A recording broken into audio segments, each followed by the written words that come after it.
The air trembles with sound. A sharp cry cuts across the grasslands, high-pitched, urgent, almost frantic. It is the voice of a cub, tiny yet full of desperation. For a fleeting instant, the savanna stills as if listening, the golden grass swaying under a slow morning breeze. The cry echoes again, raw and helpless, and somewhere in the distance a mother answers with a roar that rips through the silence. But before the chaos, before the terror, there was peace. The sun had risen gently over the horizon, painting the sky in strokes of pink and gold. Its light spilled across the African plains, turning every blade of grass into a strand of shining metal. Dew clung to the earth, glistening like scattered diamonds. The smell of damp soil rose with the warmth, carrying with it the faint sweetness of wildflowers hidden among the grass. Morning in the savanna was a fragile gift, a slow breath before the heat and danger of the day. Through the tall grass, a lioness moved with quiet strength. Her body was lean and scarred by years of survival, yet her steps carried the grace of a queen. Her eyes, sharp and amber, never rested for long, always scanning the horizon, always searching. At her side stumbled her cub, a bundle of clumsy paws and oversized ears. Still new to the world, it had not yet learned the silence of hunters. Every butterfly was an enemy to chase, every stone an obstacle to conquer. The cub pounced, tripped, and rolled into the dust, rising again with a squeak that echoed joy. The lioness paused, her gaze softening. She nudged her cub gently with her nose, her whiskers brushing its fur, reminding it to stay close. It was an ordinary morning, but in the wild, every step carried the weight of survival. Far behind them, the pride rested beneath the shade of acacia trees. Their golden bodies were stretched across the earth, manes catching the first light of day. A few lionesses lay with their heads on their paws, eyes half closed, while young males dozed in the grass, their tails twitching lazily. From a distance, the pride looked eternal, unshakable, as if nothing in the world could disturb their kingdom. But the sky told a different story. High above, vultures traced slow, dark circles against the pale blue. They were not drawn by death, not yet, but their silent orbit was a warning. They were the shadows of the savanna, patient watchers of weakness, the first to sense when peace begins to fracture. The cub, too young to understand omens, chased its own tail in the dust. It tumbled sideways, then bounded toward the watering hole, splashing clumsily into the shallows. The ripples spread outward, shivering in the sunlight. For the cub, this was play. For the mother, it was practice, a rehearsal for life's most essential lessons. Every splash, every stretch of its small body was training for battles it had not yet seen. The lioness followed, her paws sinking slightly into the wet soil at the edge of the pool. She lowered her head, her tongue lapping water in slow, deliberate strokes. Behind her, the cub mimicked clumsily, dipping its nose too far, sneezing, then trying again. The mother's tail swished across its back, a gesture of patience, of guidance. She never strayed more than a step away. The savanna around them pulsed with life. Starlings darted through the air in flashes of silver and blue. An eagle shrieked from above, its shadow slicing across the grass. From beneath the soil came the faint vibration of insects stirring, their hum blending into the day's rising chorus.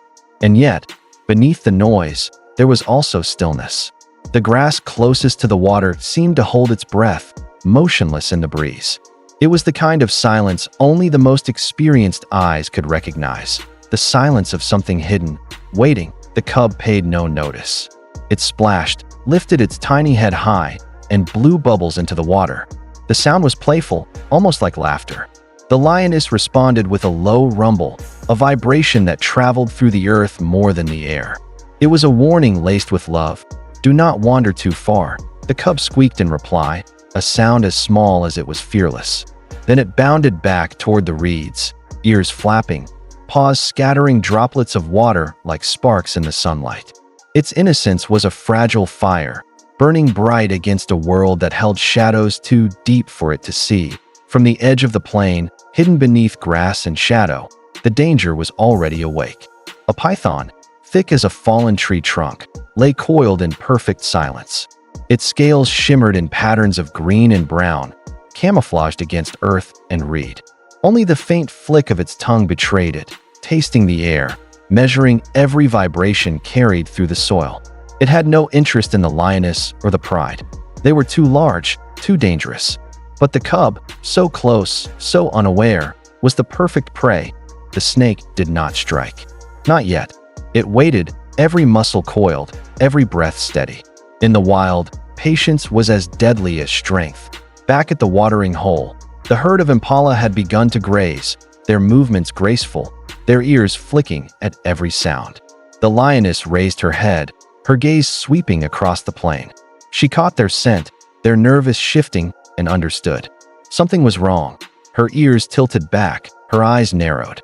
She stepped closer to her cub, her body casting a shadow that wrapped around it like a shield. She brushed her trunk, her whiskered nose, against its fur again, grounding it, telling it without words, "I am here. You are safe." But her breath was deeper now, her muscles taut. She could not name the danger yet, but instinct told her it was near. The cub pressed itself against her leg, unaware of the storm coiling in silence nearby. It lifted its head once more, muzzle, dripping, sending droplets into the air. Sunlight caught each drop, scattering them into glittering sparks.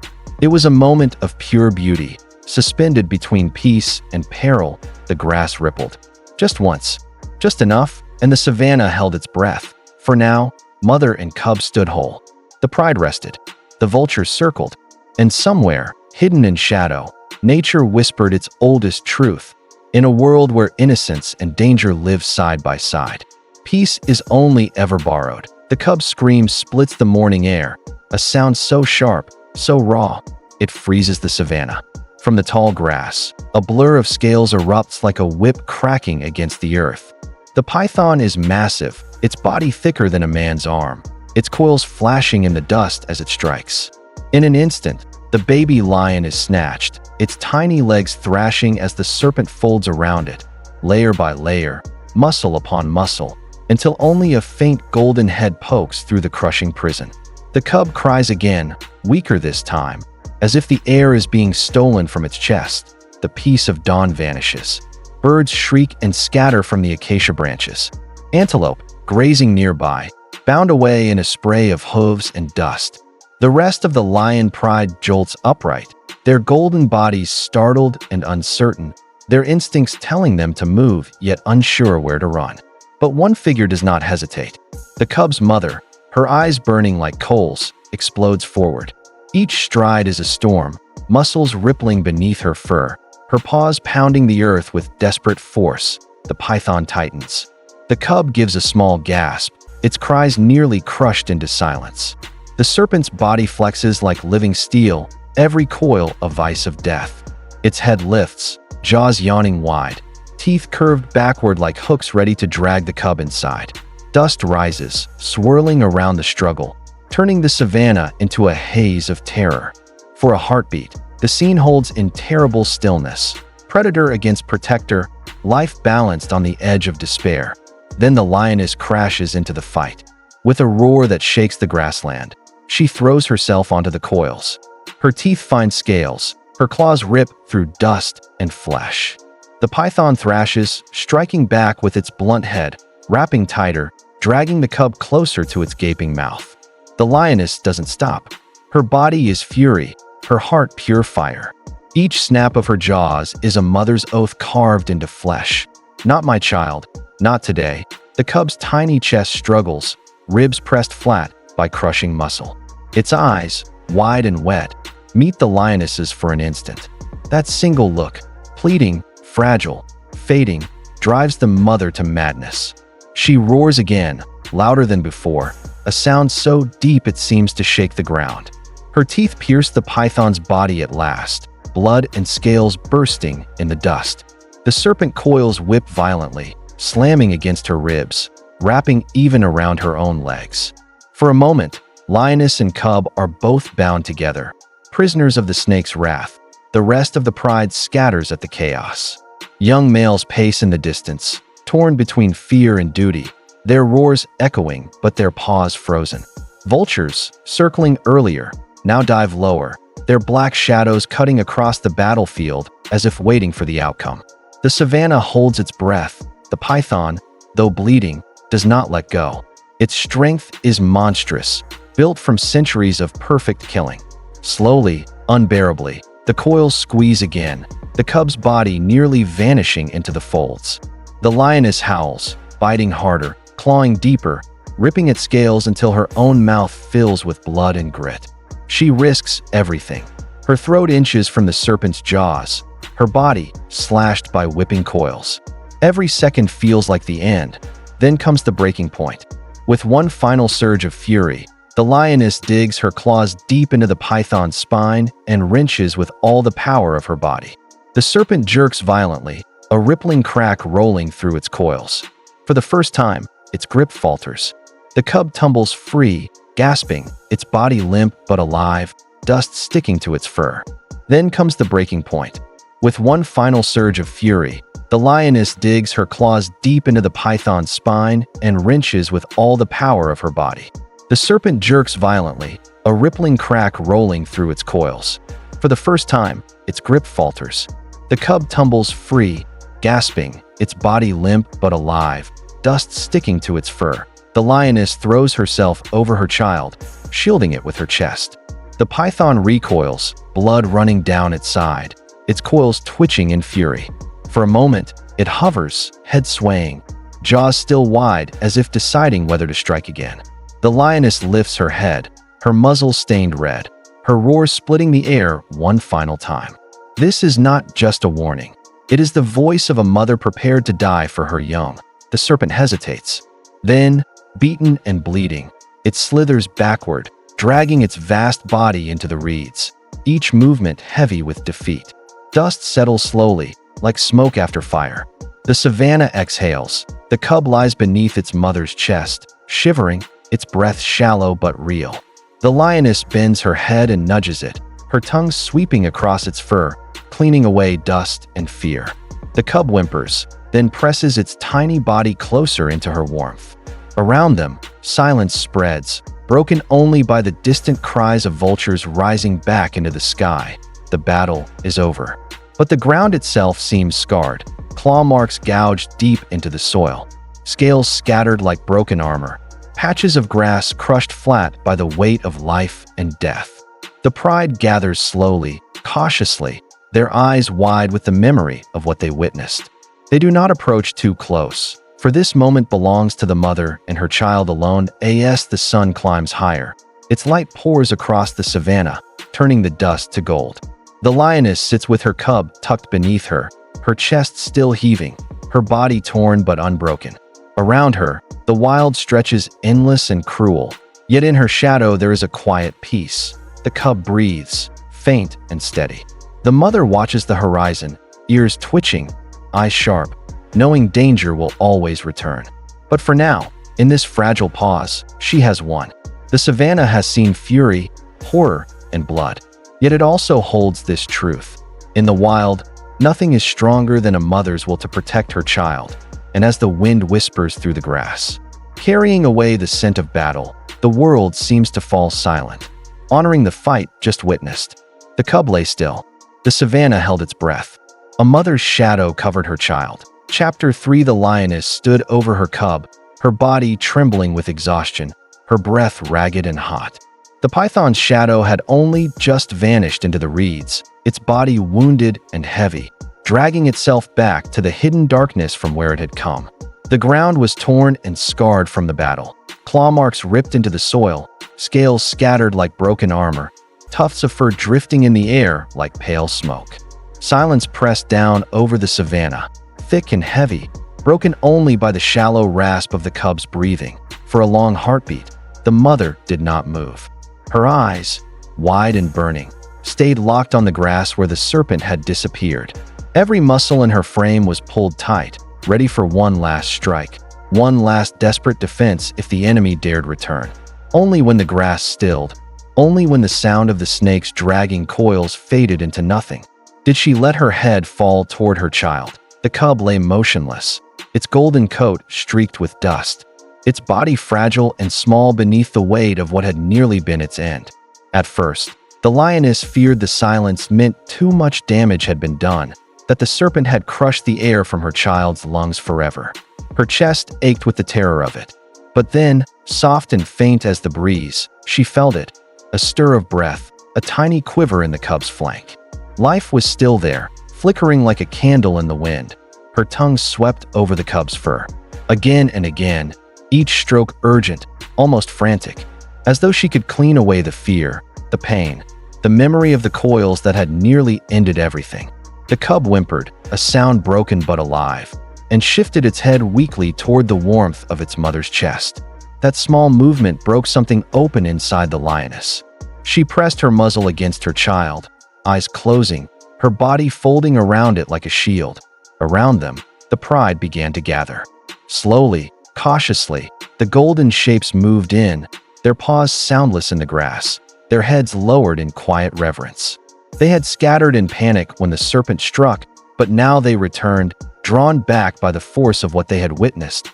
Not just a fight, but a defiance, a living flame of courage.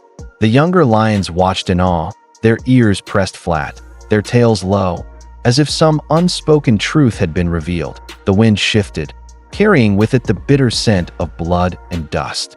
Vultures that had circled closer, black shadows falling over the scene, wheeled higher once more, their meal denied. The sun, now fully risen, spread its light across the plains, touching the scene with gold. In that light, mother and cub seemed carved into the earth itself, a picture of survival, of devotion stronger than death. The cub's breathing steadied, though it was still weak, shallow. The lioness nudged it carefully, urging it to rise. For a moment, the cub's legs folded beneath it, trembling, but the mother did not give up. She licked its face, nuzzled its side, breathed strength into it with every touch. Slowly, shakily, the cub stood, leaning against her leg, its body pressed close into the safety of her shadow. The pride encircled them now, a silent wall of golden bodies. No one challenged the mother. No one dared interrupt the bond between her and the fragile life she had saved. The savannah itself seemed to pause. The dust began to settle. The air grew still. Even the insects, the constant hum of the plains, seemed muted, as though nature itself was bowing its head in respect. The lioness lifted her gaze toward the horizon. Beyond her cub, beyond her pride, the land stretched endless and wild, grass rippling in the wind, distant acacia trees standing like watchful guards.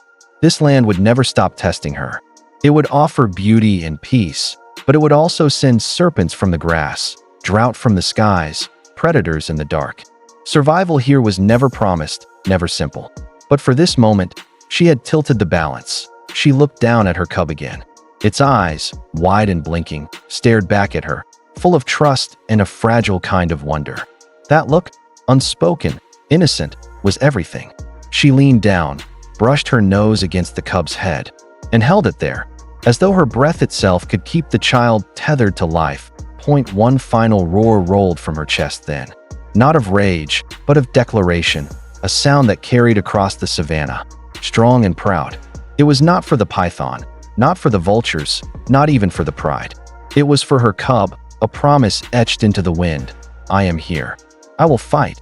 You will live. As the sound faded, the plains seemed to breathe again. The vultures turned away. The smaller creatures of the grass returned to their quiet scurrying. The sun climbed higher, burning off the last traces of shadow. Life moved on, as it always does in the wild, but something remained, a memory, an image carved deep into the heart of the savannah. The lioness sat in the center of it, her cub curled against her side, the pride forming a protective circle around them. Dust clung to her mane, blood streaked her muzzle, but her eyes were calm now, watchful, unbroken. She had stood against the oldest predator, against death itself, and she had not given in. The camera of the mind pulls back, wider and wider, until mother and child are small against the vast plain. Golden grass sways, the horizon glows, the wild stretches infinite. Out here, nothing is ever certain. Every sunrise is a gift, every breath a victory. But in this moment, carved into earth and sky, a truth shines clear. Survival is not only about strength. Sometimes it is love, fierce, unyielding, sacrificial. that tips the balance. And so the savannah holds its breath no longer. It exhales, wide and endless, carrying the story of a mother's devotion across its golden seas of grass. The cub lives. The lioness endures. Together, they walk on into the wild, where danger waits. But so too does the unbreakable bond that had, today, defeated death itself.